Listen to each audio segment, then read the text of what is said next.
क्या static IP के बिना भी आधार सेवा केंद्र खोला जा सकता है? अगर हाँ, तो उसकी रिक्वायरमेंट क्या होगी?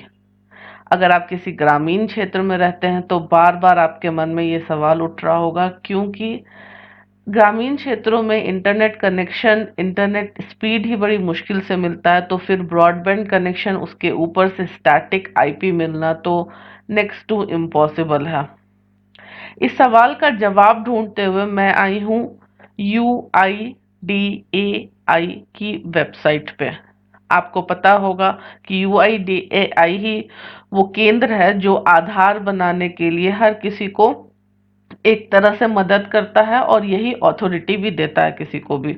तो कुछ बड़ी दिलचस्प बातें मुझे पता चली हैं इनकी वेबसाइट से, मैं वन बाय वन आपको बताऊंगी और ये भी बताऊंगी कि CSC कैसे इंफॉर्मेशन छुपाता है हम लोगों से।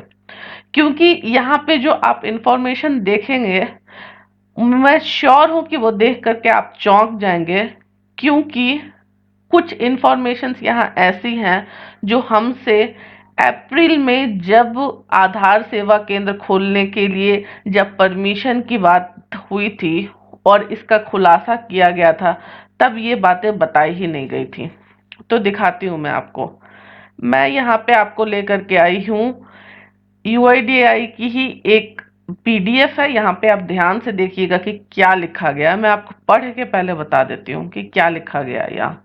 ASA server must send one of their valid license keys as part of the URL.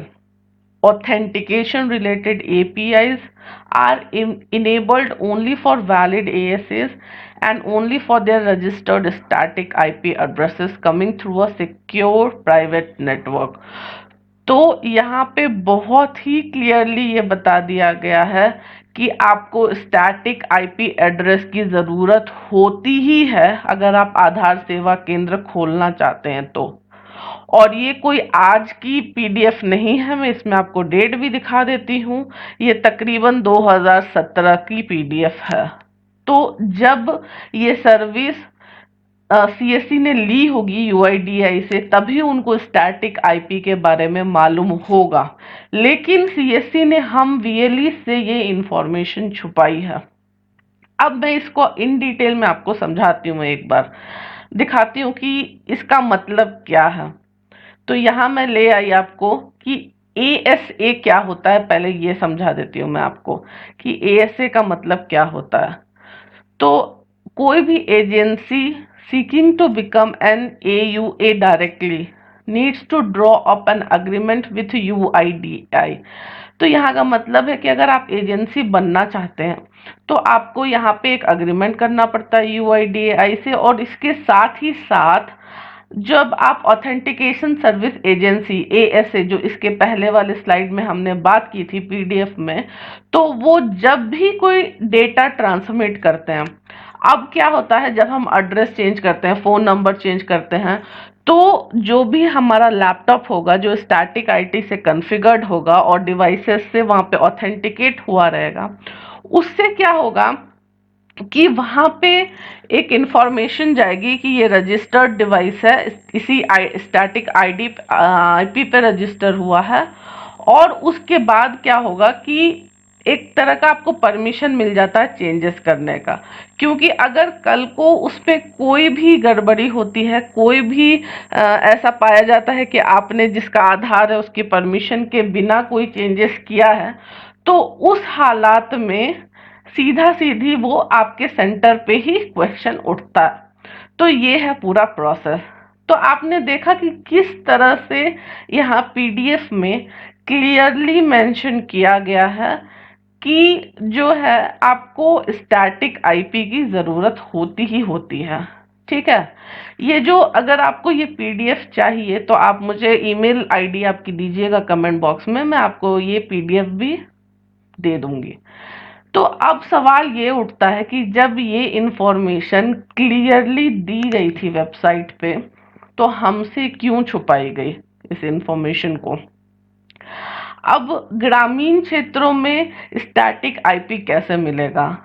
आपके मन में ये भी सवाल हो सकता है कि जहाँ पे भी मान लेते हैं कि अगर बैंक्स होते हैं, तो अगर कोई बैंक है, और बैंक में तो आजकल आधार की सेवा उपलब्ध होती है, वहाँ पे आप जा कर के आधार बनवा सकते हैं या तो रेक्टिफिकेशन चेंजेस करा सकते हैं।